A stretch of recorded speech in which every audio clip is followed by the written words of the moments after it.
ચાલો બાળકો ઉપર હાથ, માથા ઉપર, ગોઠણ, અદબ. બાળકો આપણી થીમ કઈ છે? ફળની. આજે તમે બધાય રોજ ફળ ખાઓ છો? Very good. ફળને ખાતા પહેલા શું કરવું જોઈએ? નહીં, ફળને શું કરવું જોઈએ? હે? કાપીને ખવાય, પણ પહેલાં તો આપણે ફળ લઈ આવ્યા તો આપણે સીધું ખાવા માંડી. વેરી ગુડ ખુશાલભાઈ, કે હંમેશા ફળને બધાએ ધોઈને ખાવાનું છે. તો ચાલો હવે તમને કયું ફળ ભાવે? તો યશુબેન ચાલો જોઈએ, તમને કયું ફળ ભાવે? દ્રાક્ષ. Very good. દ્રાક્ષને કેવી રીતે ખાવ તમે? હા, ધોઈને દાણા છૂટા પાડી અને ખાવાની. એનો સ્વાદ કેવો હોય? મીઠો. ચાલો સિદ્ધરાજભાઈ, તમે કયું ફળ ખાવ છો? સ્ટ્રોબેરી. Very good. કેવી રીતે ખાવ સ્ટ્રોબેરીને? વેરી ગુડ, બહુ સરસ. ચાલો ખુશાલભાઈ, તમે કયું ફળ ખાવ છો? પપૈયું. Very good. પપૈયાનો કલર કેવો? કેસરી. કેસરી કલર. કેવી રીતે ખવાય પપૈયું?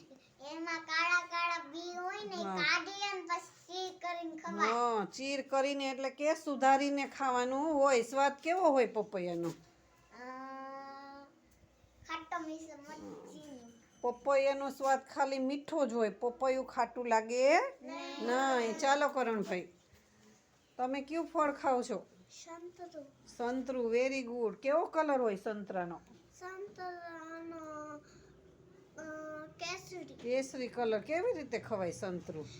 એના છિલકા કાઢીને. અને સ્વાદમાં કેવું લાગે? ખાટું મીઠું. વેરી ગુડ, બહુ સરસ. ચાલો સિયાબેન, કયું ફળ ખાવ છો તમે? તરબૂચ. તરબૂચ. કેવી રીતે ખવાય તરબૂચને? એને ધોઈ પછી એનાથી ભીગા દે સાર કરીને ખાય. પહેલાં તો એને સુધારવું પડે છરી લઈને, બરોબર ને? કાપીએ તો અંદરથી કેવો કલર નીકળે? લાલ કલર. ખાવામાં સ્વાદ કેવો આવે? મીઠો આવે. બહુ સરસ. ચાલો જોઈ કાવ્યાબેન, તમે કયું ફળ ખાવ છો? જામફળ. જામફળ. Very good. જામફળનો બહારનો રંગ કેવો હોય? લીલો. પછી એને ખવાય કેવી રીતે? ધોઈને અને પછી ચીર કરીને. હા, ચીર કરીને એટલે કે સુધારીને ખાવાનું હોય. અંદરથી કેવો રંગ નીકળે? લાલ અને સફેદ. બે કલરના જામફળ આવે. પછી બીજું શું હોય જામફળ કાપી તો? બી હોય. Very good. સ્વાદ કેવો હોય જામફળનો? મીઠો.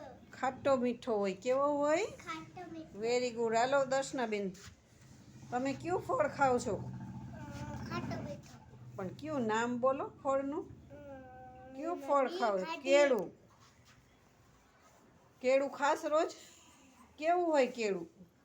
કેળું આપણે ભેગી અને નાખીને ખાવાય. હા, છાલ કાઢીને કેળું ખાવાનું હોય. કેળાનો સ્વાદ કેવો હોય?